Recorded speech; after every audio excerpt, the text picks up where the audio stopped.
Hindi lahat ng kaibigan o mga taong mabait ang pakita sa iyo ay may magandang intensyon, dahil ang iba nagtatago sa kanilang mabait na itsura para maisakatuparan ang kanilang maitim na balak. Narito ang unang bahagi ng ating tampok na kwento sa linggong ito na pinamagatang Balag Kayo. Sa isa na naman gabi ng labi.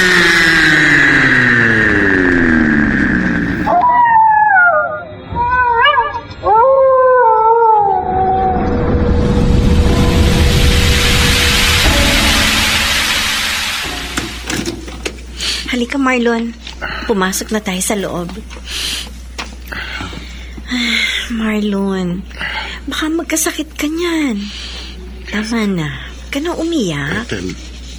Ethel, si Risa. Naiintindihan kita. Alam ko kung gaano kasakit na mawala ng asawa. Pero isipin mo, habang buhay ka na lang ba iiyak? Marlon, kahit na lumuha ka pa ng ilang balde, hindi na maibabalik pa ang buhay ni Riza. Patay na siya. Hindi na siya babalik pa. Nasasabi mo lang yan kasi wala ka sa katayuan ko. Hindi lang ikaw ang nawalan. Maski ako nawalan ng best friend, ah. At saka sa kabila ng pagtataksil at papaiyak sa'yo ni Riza, mahal mo pa rin siya? Siya ba? Minahal ka ba niya? Kahit ano pang sama ng asawa ko, kahit na ilang beses pa niya akong lokohin, mahal ko pa rin siya. Ay, napakamartir mo naman masyado. Mahal na mahal mo si Riza, samantalang hindi ka naman nakakasiguro kung makikipagbalikan pa siya sa'yo kung sakaling nabubuhay pa nga siya. Teka, akala ko ba best friend mo siya? Bakit kung makapagsalita ka, parang galit na galit ka? Marlon, oo, best friend ko si Riza. Para ko na nga siyang kapatid eh. Pero hindi ko gusto yung ginawa niya sa'yo. Hindi ako sang-ayon sa pakikipagrelasyon niya kay Willie. Galit ako sa kanya kasi pinaiyak ka niya. Alam mo, sa totoo lang, hindi lang ikaw ang nasaktan noon. Kasi ako, nasasaktan ako para sa'yo. Ethel, Marlon, nakikiramay ako sa pagkamatay ng asawa mo. Pero sinasabi ko sa'yo, huwag ka nang umiyak. Paano na lang kung magkasakit ka? Nag-aalala ako sa'yo, eh. Ano, tahan na. pagsara yung pinto, pumapasok yung mga lamok. Sige, Marlon. Dali. Ay! Diyos ko. Bigla nagsara ang pinto. Baka hangin lang yan. Ilala ko lang itong pinto, ha? Ethel, salamat ha. Salamat kasi palagi kang nandyan sa tabi ko. Alam mo, kung wala ka, siguro baka sumunod na ako kay Risa. Alam mo naman, mahalaga ka sa akin, di ba? Talagang hindi kita pababayaan. Makakaasa ka lagi sa akin, ha? Hindi kita iiwan, lalo na sa oras na kailangan mo ng tulong. Masasandalan mo ko palagi, Marlon. Ganyan ka kahalaga sa akin. Alam mo, napakaswerte ko at naging kaibigan kita.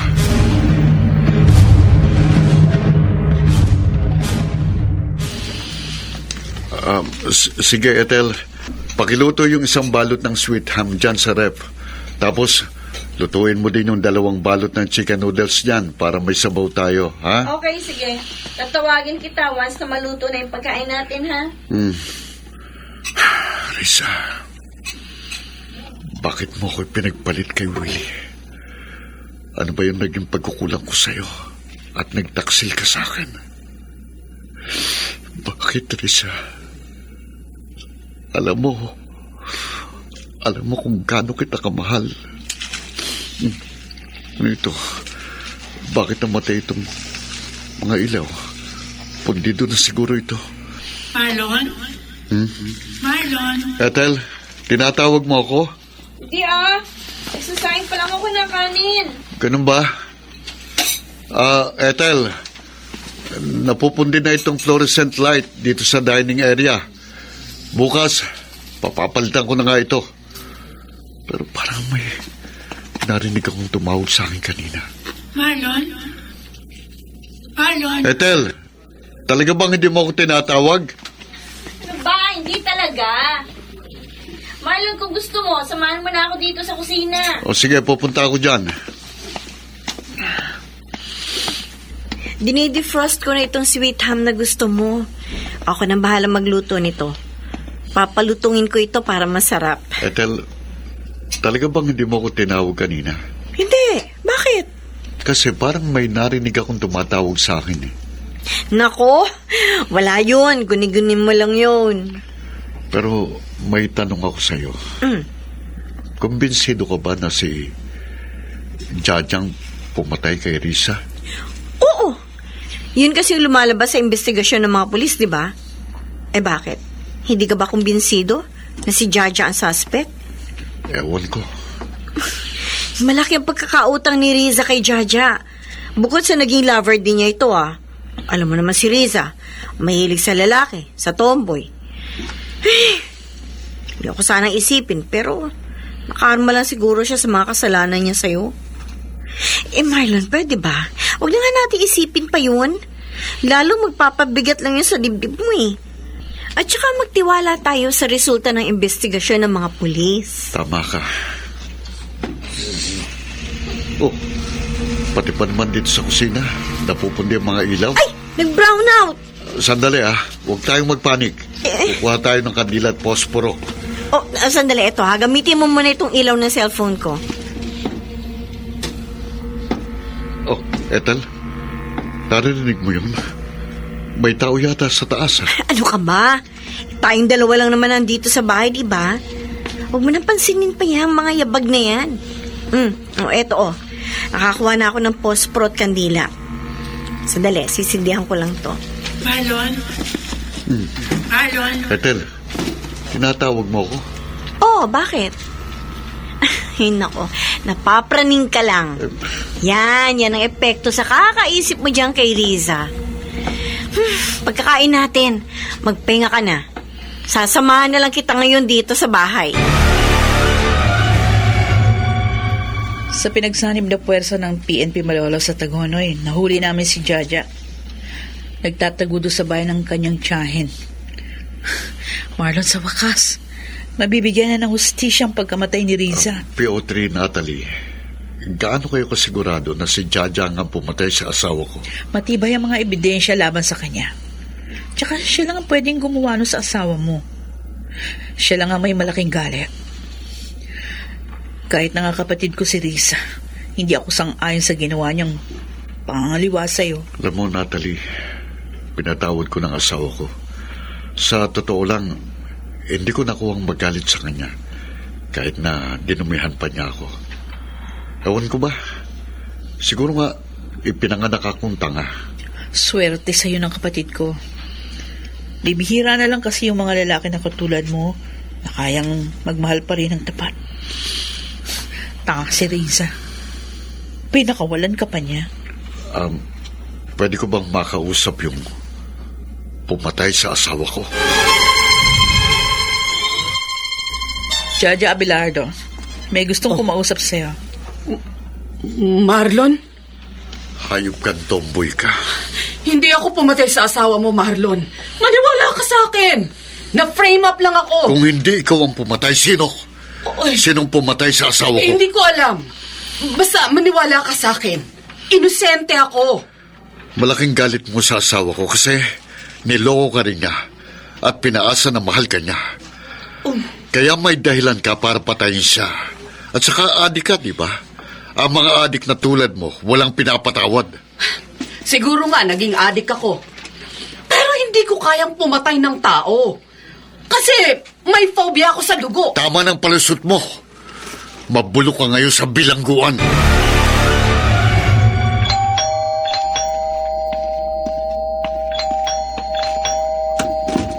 Oh, Ethel, halika, pasok ka. May dala pala ako sa iyo mga pasalubong. Naku, nagkabala ka pa. Salamat dito, ha? Ano, kumusta ka na? Ano nalagay mo? Ano, umiiyak ka na naman ba? Ayos na ako. Huwag ka nang mag-alala pa sa akin. Pero tingin ko kagagaling mo lang sa pag-iyak. Oo. Hindi ba't sinabi ko na sa'yo, wag mo na kang iyakan yan si Riza. Ay, grabe. Kalalaki mong tao, pero napakaiyakin mo. Hindi ko mapigilan eh. Lalo na't kapag naaalala ko siya, namimiss ko pa rin ang asawa ko. Namimiss mo pa rin siya, kahit na niloko ka niya. Kahit na ganun si Risa, asawa ko pa rin siya. Alam mo, Marlon, kahit naiyakan mo pa ang babaeng yun, hindi na siya babalik pa. Masasayang lang ang luha mo sa kanya. At saka hindi naman siya naging mabuting asawa sa'yo para iyakan mo ng ganyan. Ay, huwag na nga natin siyang pag-usapan. Nananahimik na siya doon sa kabilang buhay. Oh, ano? Hindi mo pa ba bubuksan yung pasalubong ko sa'yo? Teka, ano ba ito? Ano pa ba? Di pagkain. Basta, buksan mo na yung plastic.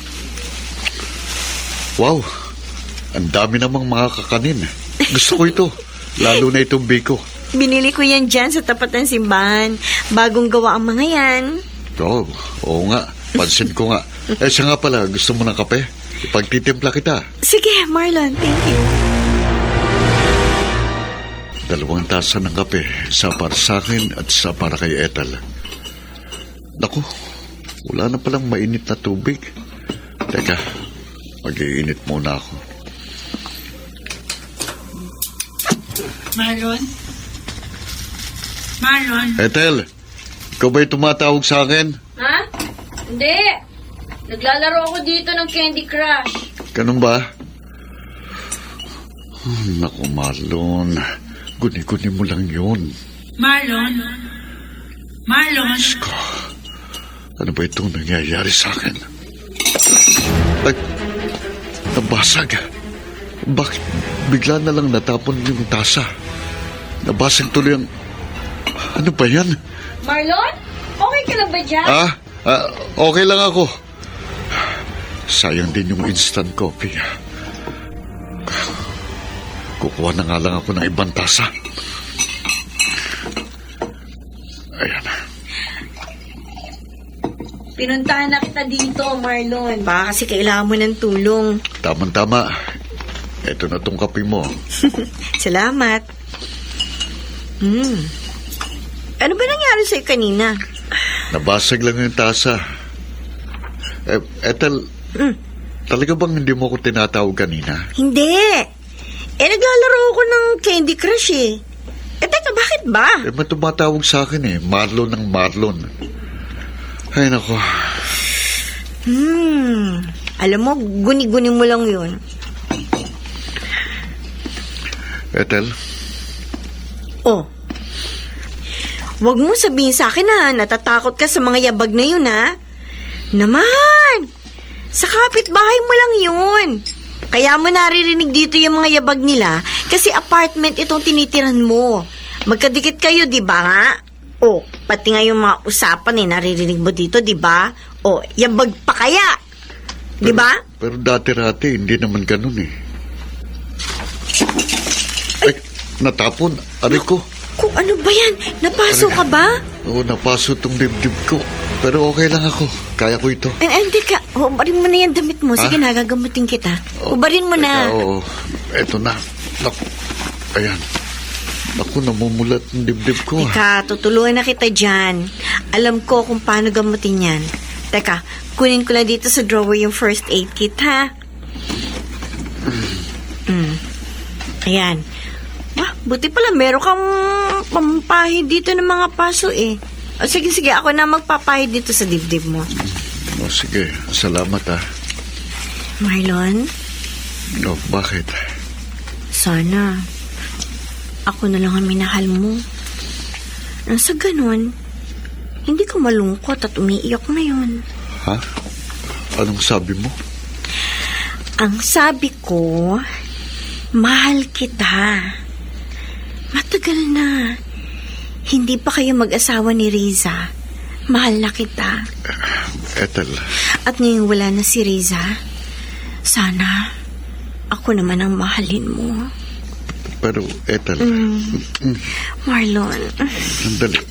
sana naman kalimutan mo yung asawa mo. Ethel, Ako nang ipalit mo. Pangako, mamahalin kita ng buong tapat. At hindi kita paiiyakin. Tulad ng ginawa sa'yo ni Riza. Oh, Marlon. Please. sige. Tulungan mo akong makalimutan ng asawa. Ethel, nabasag yung picture frame ni Risa. Huwag mo napansinin pa yan. Teka. I'm sorry, Ethel. Nire-respeto kita bilang babae. Ayoko mag-take advantage sa friendship natin. Hindi naman to pagte-take advantage sa Teka. friendship natin eh. At saka na pa ba ang problema? Ako nang babaeng lumalapit sa'yo. Marlon, walang kaso sa akin kung gawin mo man akong panakip-butas. Alam ko, mamahalin mo din ako. At saka kung tutuusin, pwede ka na magmahal ulit. Wala na si Riza. Marlon, ako nang ipalit mo kay Riza. Ethel, Marlon. sige, Ethel. Susubukan ko na ikaw ang ipalit ko kay Risa. Marlon. Risa? Diyos ko, panaginip lang pala. Alas 5 na pala ng umaga. Makabangon na nga sa kama. Teka, si Ethel ang tumatawag. Hello, Ethel? Hello? Hello? Oh, naririto ako sa labas ng bahay mo. Kanina pa ako kumakatok dito. Nasaan ka na ba? Nasa kwarto ko kagigising ko lang. Teka, bakit bang aga mo naman? Ano ka ba? Marlon, nakalimutan mo na ba? May company outing ka ngayon. Ay, oo nga pala, nakalimutan ko. Oh, 5:15 na. 6:30 ang call time natin. Baka malate tayo niyan. O ano, hindi mo ba ako papapasukin O sige, dito? sige, bababa na ako. Hintayin mo ako dyan. Sige na. Oh, bakit parang may tao sa ibaba? Punyeta, sino yan? Makabangon na nga. Hindi ko lang siguro nasarang mabuti yung pinto. Kaya bumukas ng kusa. Makababa na nga. Naghihintay na sa akin si Ethel.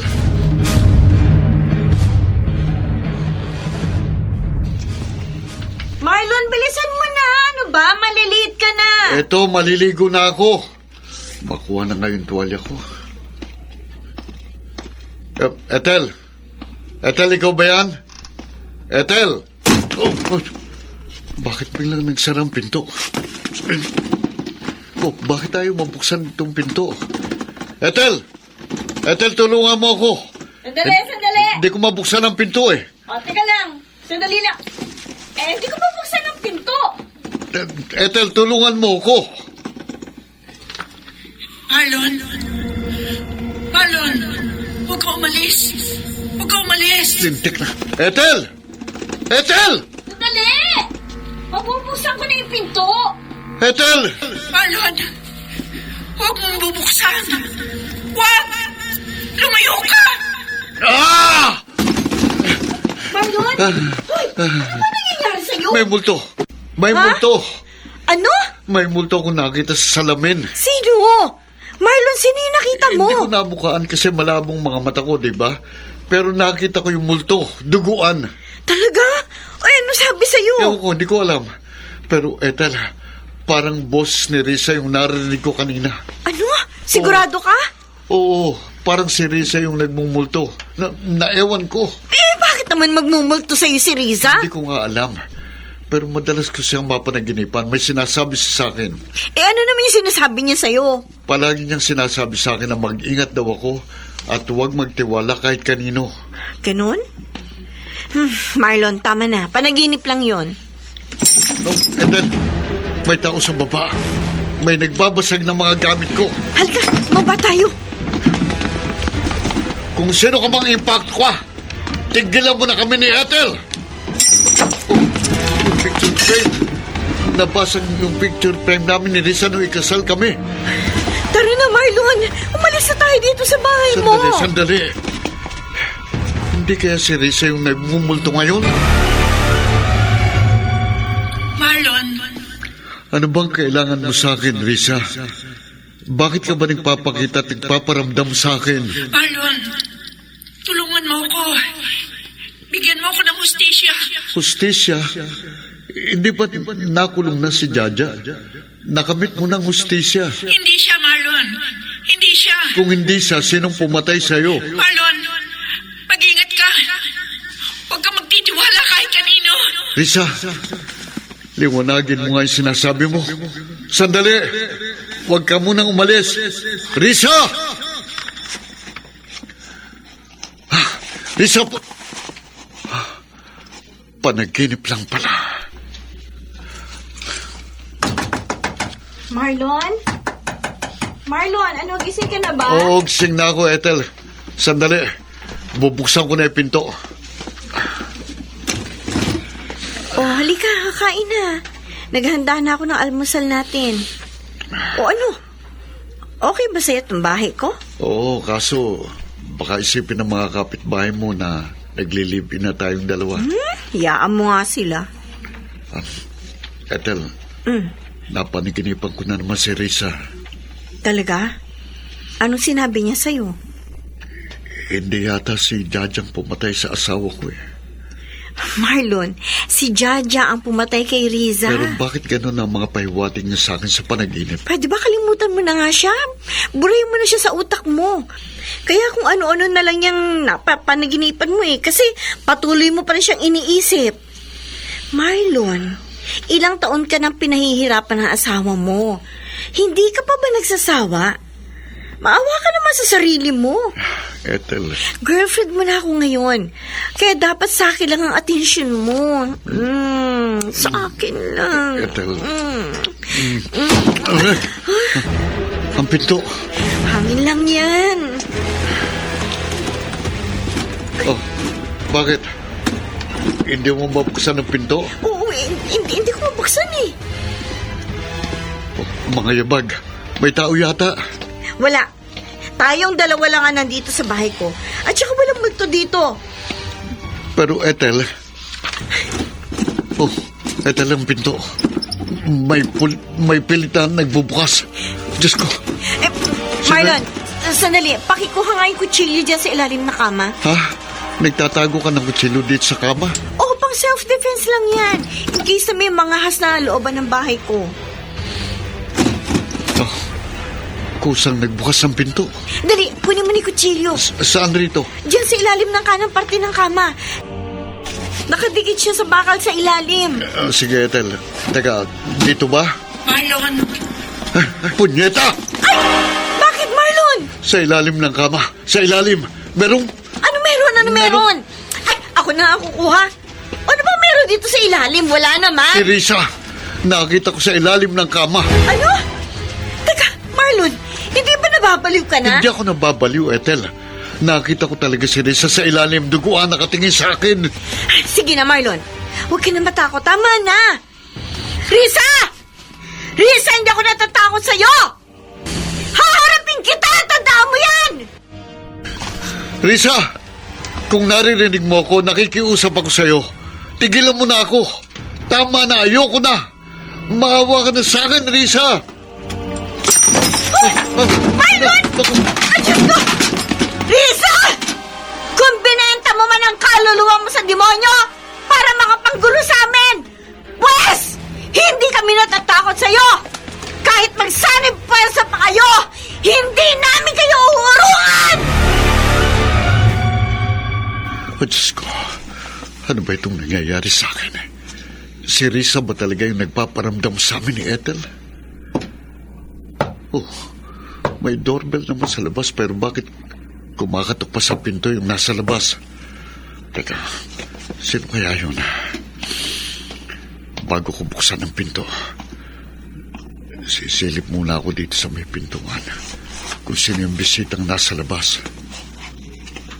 Oh, walang tao sa labas.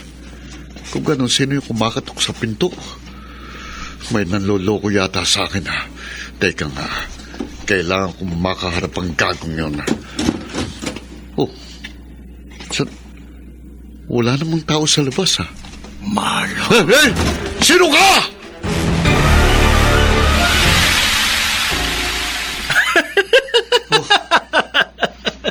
Praning talaga, Marlon, ano? Ako lang to. Linti ka, Tristan. Tinakot mo ako. Ay, bakit ba kasi takot na takot ka dyan? Hindi mo ba nabasa yung message ko sa'yo sa Facebook? Weh, totoo yun? Minumulto ka ni Risa? Pumasok ka muna sa loob. Ah, Tristan, alam ko may third eye ka, kaya malaking kumpiyansa kung matutulungan mo ko. ano bang klaseng paramdaman ginawa ni Risa? Medyo nakakatakot, tol. Bukod kasi sa bumubulong siya palagi sa tenga ko, nakakaranas din ako ng poltergeist. Alam mo yun, yung gumagalaw yung mga bagay na nang mag-isa. Minsan, sinasaraduhan pa ako ng pinto. Tingin ko, galit si Risa kasi may relasyon na kami ni Ethel. Baka naman yun nga ang dahilan kaya gano'n na lang ang pagpaparamdam niya sa'yo. May isa pa siyang sinabi sa akin sa panaginip. Tristan, hindi raw si Jajang pumatay kay Risa. Ano? Kung gano'n, sino ang totoong kriminal? Yun ang aalamin natin. Kaya kita pinapunta dito para kusapin natin ang kaluluwa ni Risa. Wala ba siya dito sa loob ng bahay? So far, wala akong nakikita o nararamdamang presensya ng multo. Teka, uwi muna ako sa bahay para kunin ang Ouija board. Tapos pagbalik ko dito, saka natin kausapin ang kaluluwa ng asawa mo.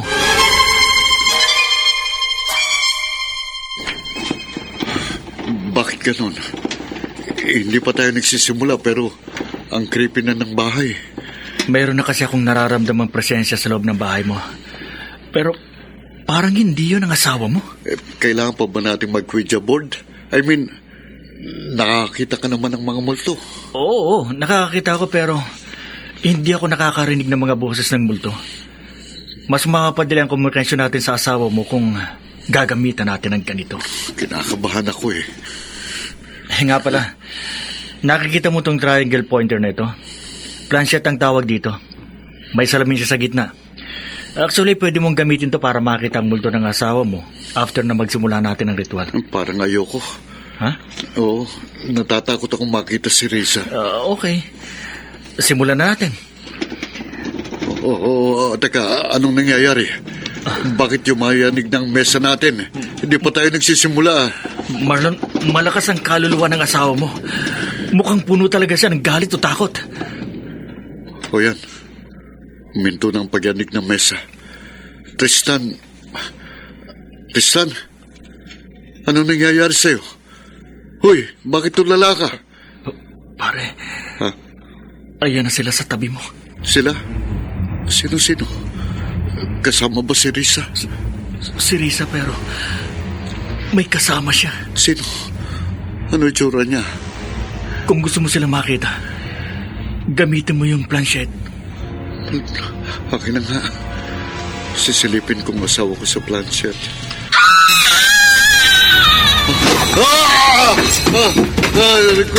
Diyos ko, ano yung nakita ko? Tristan, demonyo ba yung nakita ko? Mukhang hawak ng ibang nilalang ang asawa mo.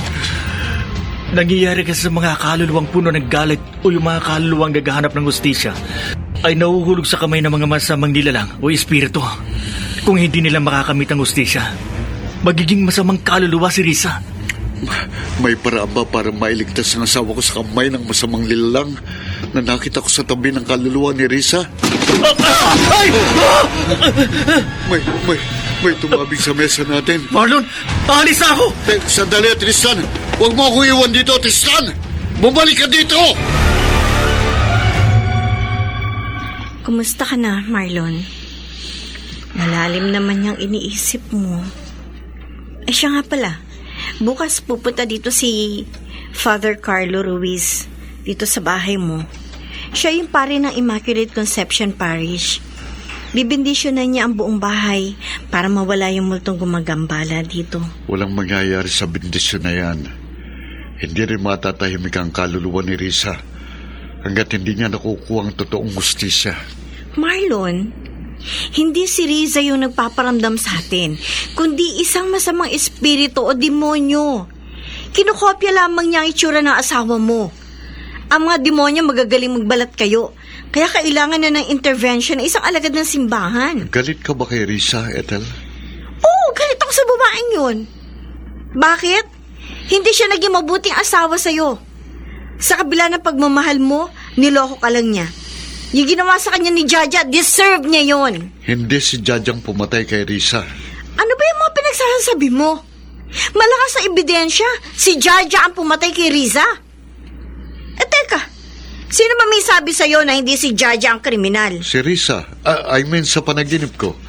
Sinabi niya na hindi si Jajang Pwede ba, Marlon? Huwag ka nga magpapaniwala sa panaginip. Tsaka nilinin lang ka lang ng demonyo para guluhin niya ang utak mo. Please, Marlon, tama na. Kalimutan mo na si Riza. Ako na girlfriend mo ngayon. Soon to be wife. Sa akin man ituon ang atensyon mo. Pasensya na, Ethel. Huwag kang mag-alala. Malalampasan ko din ito mga pagsubok na ito sa buhay ko. Marlon, nagsasabi ako ng totoo. Hindi talaga akong pumatay sa asawa mo. Jaja, nasaan ka noon nung mangyaring krimen? Nasa bar ako kasama ang ilang tropa. Tumira kami noon ng ecstasy kaya high kaming lahat. Tapos, isang tawag ang natanggap ko. O, sino yun? Si Risa. Umiiyak. Parang takot na takot. Natatandaan ko pa yung sinabi niya sa akin na tulungan ko raw siya kasi merong gustong pumatay sa kanya. Yan din yung nabasa ko sa sinumpaan mong salaysay. Dahil yun ang totoo. Oo, siguro. Niloko niya ako at pinaasa. Pero hindi ko magagawang patayin si Risa. Kasi mahal na mahal kong asawa mo. Alam kong naitanong ko na ito sa iyo, no? Dati. Pero itatanong ko ulit. Kung hindi ikaw, sinong pwedeng pumatay sa asawa ko? Meron ka bang alam na makakagalit niya? Oo. Marami ang may galit sa asawa mo. Sina Rupert, Resty, si Buboy, Kian. Sila ang mga lalaking niloko din ni Risa. Tapos yung mga inagawan niyang sina Maricel, si Joanna, Krista. Pero ang alam kong may matinding galit kay Risa, si Ethel. Si Ethel? Talaga? Nung may lihim na relasyon pa kami ni Risa, madalas niyang mabanggit sa akin na ilang beses siyang pinagtangkaan ni Ethel na papatayin. Totoo ba yung sinasabi mo? Bakit wala yan sa sinumpaan mong salaysay? Dahil natatakot ako, Marlon. Kilala ko si Ethel. Gagawa ng paraan yon para patayin ako sakaling idawit ko ang pangalan niya sa pagkamatay ni Risa. Marlon, mag-ingat ka sa kanya. Dahil magaling magbalat kayo ang babaeng yon. Mabuti naman at napasyal ka ulit sa bahay ko. Ethel, Don't worry. Magiging maayos ang lahat. Napabendisyonan ko na itong bahay ko kaya hindi na makapanggulo si Risa sa atin. Anyway, pinuntahan kita sa bahay mo pero wala ka. Saan ka galing? Galing ako sa bahay ni Tristan. Don't tell me. Nagpakonsulta ka na naman doon sa freak mong kaibigan. Ethel, may itatanong ako sa'yo. Huwag kang magagalit, ha? Sige, ano yun? May kinalaman ka ba sa pagkamatay ni Risa? Pinagbibintangan mo bang ako ang pumatay sa babaeng yun? I'm sorry. Ilang beses ko ba sasabihin sa'yo na wala akong kinalaman sa nangyari sa asawa mo? Oo, galit ako sa demonyitang yun. Pero maniwala ka sa akin, Marlon. Hindi ko magagawang pumatay. Alam mong relihiyosa akong tao. Pasensya ka na. Kailangan ko lang sigurong magpahinga. Dito ka na magpalipas ng gabi, Marlon. Masyadong malalim na ang gabi para umuwi ka pa sa bahay mo.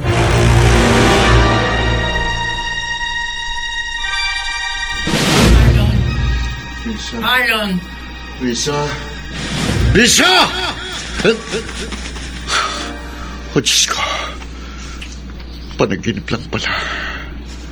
Oh, dito pala ako nakatulog sa sopa ni Ethel. Ang dilim ng paligid. Sino yan? Ethel, ikaw ba yan? Marlon. Marlon, Risa, nakikiusap ako sa'yo. Tigilan mo na ako. bigyan mo ako ng hustisya. Pero anong gagawin ko? Paano kita mabibigyan ng hustisya? Buksan mo yung drawer. Malapit sa estatwa ng anghel. Diyos ko, ano po ba nangyayari sa akin? Nababaliw na yata ako. O siguro, imahinasyon ko lang yung narinig ko kanina. Pero, susubukan ko na rin. Bubuksan ko na. Teka, ano ito? Daily planner? Kay Ethel pala ito. Mukhang hindi niya nagagamit ito. Hindi naman siguro masama kung bubuklatin ko rito.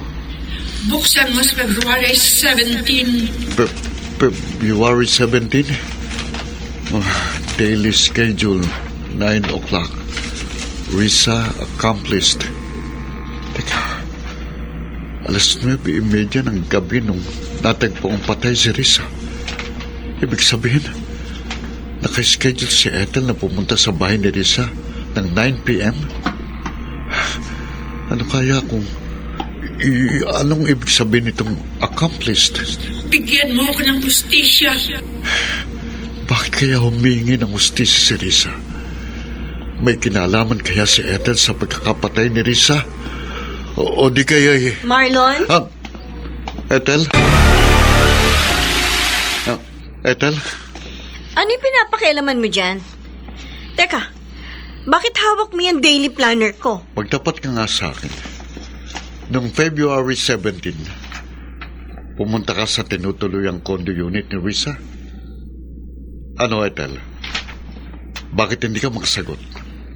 Sa palagay mo, ano naman ang gagawin ko doon? Around 9:30 p.m., natagpo ang patay si Risa. At ang sabi mo rito sa planner mo, naka-schedule kang bumisita kay Risa ng 9 p.m. Ano? Natuloy ka ba? Pupunta sana ako, kaso hindi ako natuloy. Anong ibig sabihin nitong accomplished? Paki-explain nga. Pwede ba wala ako dapat I ipaliwanag sa'yo? deserve an explanation. So ano? Natuloy ka nga. Pumunta ka sa condo unit ni Risa ng 9 p.m. Ano naman ang ginawa mo doon? Nagkwentuhan kayo? Tigilan mo na nga yung kalokohan ito, Marlon. Akin na yung planner ko. Hindi. Nagpaparamdam palagi sa akin ng asawa ko. Palagi niyang sinasabi sa akin na bigyan ko raw siya ng hustisya. Eto na. May kinalaman ka ba sa pagkakapatay ni Risa? O pinatay mo ang asawa ko? Ano ka ba? Hindi ka ba talaga titigil? Napupuno na ako sa'yo. Bakit? Anong gagawin mo sa akin? Papatayin mo rin ako katulad ni Risa? Dapat lang na mamatay ang asawa mo, Marlon. Napakawalang kwenta niyang tao. Wala siyang konsensya, makasalanan. Buhay pa lang siya, sinusunog ng kaluluwa niya sa impyerno. Kung ganon, pinatay mo nga ang asawa ko. Oo! Pinatay ko siya. Kasi napakasama niyang tao. Manunulot! Manunulot? Pinatay ko siya. Dahil sa'yo, Marlon. Nagawa ko yun kasi ayaw kita nakikita na sasaktan. At saka ako naman talagang una nagkagusto sa'yo. Sinulot ka lang niya sa akin. Pero hindi pa rin tama na patayin mong asawa ko. Binigyan lang kita ng hustisya. Dadalhin kita sa presinto. Kailangan mapagbayaran mo ang pagkakasala mo sa batas. Hindi! Hindi ako papayag na makulong! Hindi! Pinatay ko si Risa para mawala na siya sa landas ko at ako na lang ang mahalin mo! Balik ka! Walang iya! Mamamatay tao! Marlon, please, tama na. Tigilan na natin ito. Mahalin mo na lang ako. Promise, Sandali. hindi mo pagsisisihan, Marlon. Mahal na mahal kita. Mahal na mahal Ethel, kita. Ethel, ano ba? Lumayo ka nga sa akin. Huwag mo kong halikan. Ano ba? Tama na.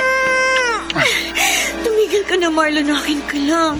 Kahit anong gawin mo, hindi na kita pakakawala. Lumayo ka sa akin. Mamamatay tao kriminal. Maghiwalay na tayo. Hindi ako papayag, Marlon. Hindi ka makikipaghiwalay sa akin. Aalis na ako. Hindi ka aalis! Ano ba? Hindi! Huwag mo nga akong pigilan. Arik! Yan ang kahinaan ninyo mga lalaki. Ang sipain sa private part. Basta hindi ka aalis, Marlon. Kukulong kita dito sa bahay! Ethel! Huwag mo ko ikulong dito! Buksan mo ang pinto! Ethel!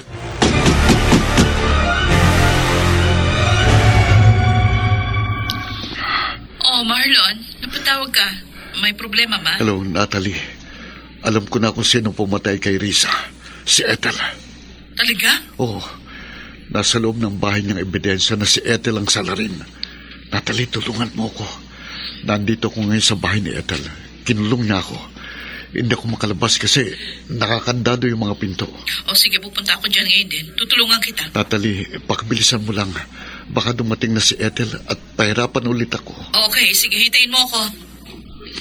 Sige na, ibababa ko na ito. Diyos ko, tulungan niyo po ako. Oh my God.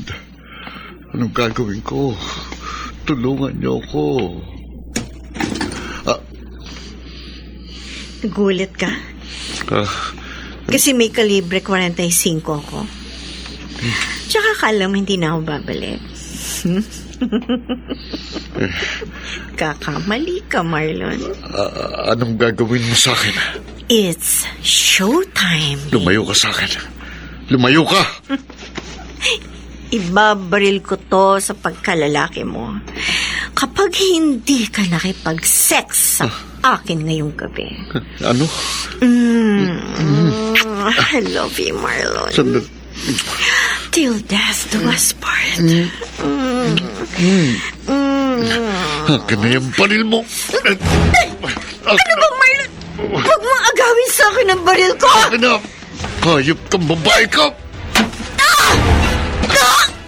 Ay! Nasa akin na ngayon ang baril mo. Ngayon, isang maling galaw mo lang. Hindi ako magdadalawang isip na barilin ka. Hindi mo magagawa sa akin yan. Ha? Mahina ang loob mo, Marlon. Yan ang akala mo. Ngayon, umatras ka. Atras! Dali! No! Yan na! Simula sa araw na ito, huwag ka nang lalapit pa sa akin. Huwag na! Hindi! Marlon! Marlon, bumalik ka dito! Marlon!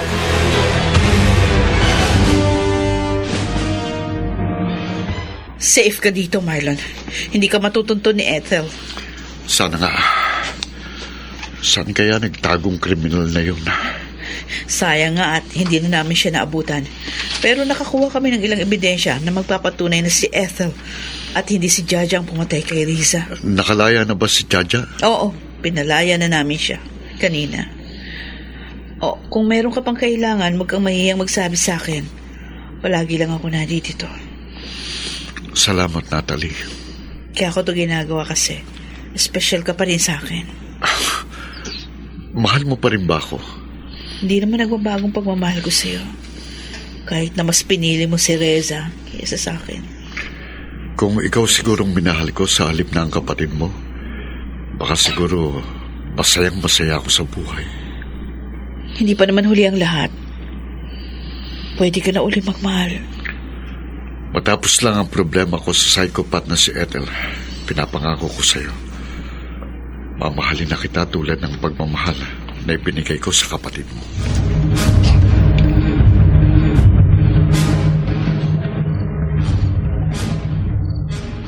Makapagtapon na nga ng basura. Sino yan? Baka daga o pusa lang. Hi, Marlon. Na-miss mo ba ako? Ethel? Anong... Yan. Nawala na ng malay si Marlon. Kala mo siguro hindi kita matutuntun? Pwes, nagkakamali ka. Oh, Marlon, mahal ko. Uuwi na kita sa bahay ko.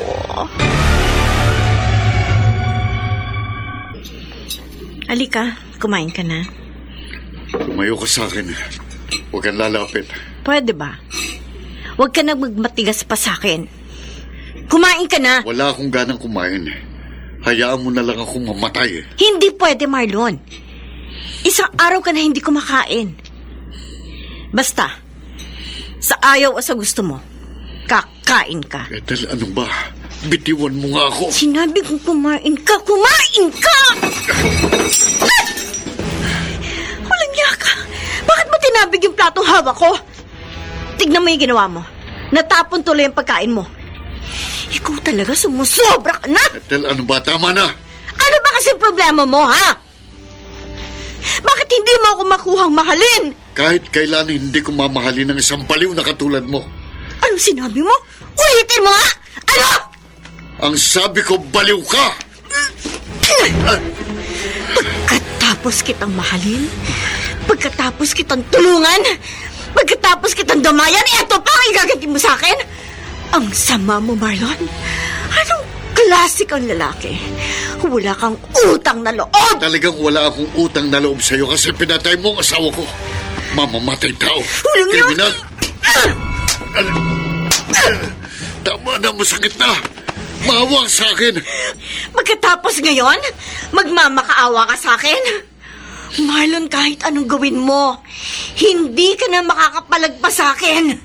Sa akin ka lang. At sino man babae na mangangaspang agawin ka, sinasabi ko sa'yo, papatayin ko sila tulad ng ginawa ko kay Riza! Ethel. Ano? Ayaw mo ba talagang kumain? Sige, hindi kita pipilitin. Pero ako, gusto kong kumain. At ikaw ang gusto kong putahe ngayong gabi. Huwag mong gagawin yan, Ethel. Huwag. Marlon, ilang beses na natin ginawa ito. Pagkatapos ngayon ka paaayaw, huwag kang mag-alala. Paliligayahin ulit kita. Huwag, Ethel.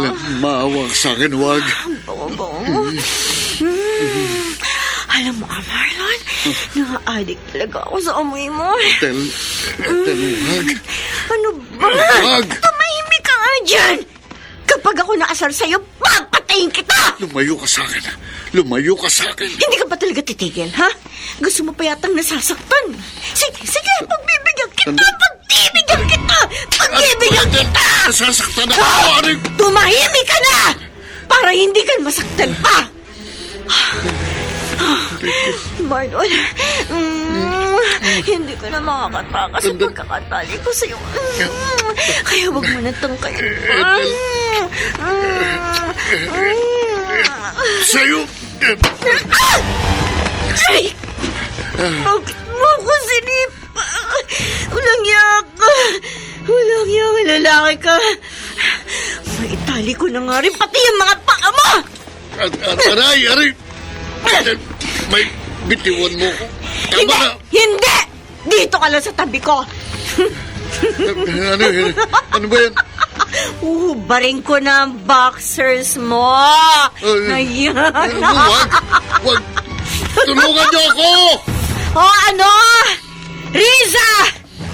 Magbabalik ka na naman ba? Ano? Tutulungan mo ba itong asawa mo? Sige! Harapin mo ako! Magtuos tayong dalawa, Riza! Hindi ako natatakot sa'yo! Ano yun? Walang yaka, Riza! Papatayin ko to asawa mo! Aray ko, Ethel, wag! Nasasaktan ako. Parang awa mo na, wag! Hindi ako nagbibiro, Riza! Ano? Gusto mo bang makita mong pinapatay ko ang asawa mo? Sabihin mo lang! Ano, Riza?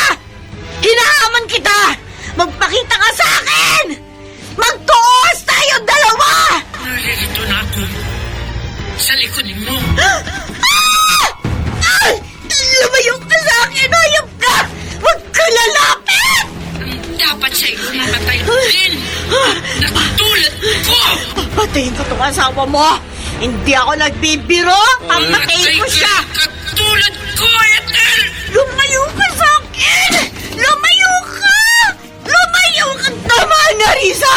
Matagal ka na patay! Ang dapat sa'yo, pinuhulog sa hagdan!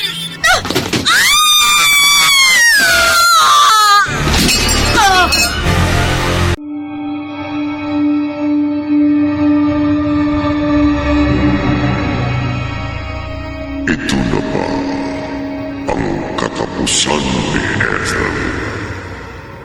O patuloy pa siya sa pag-aasik ng lagim?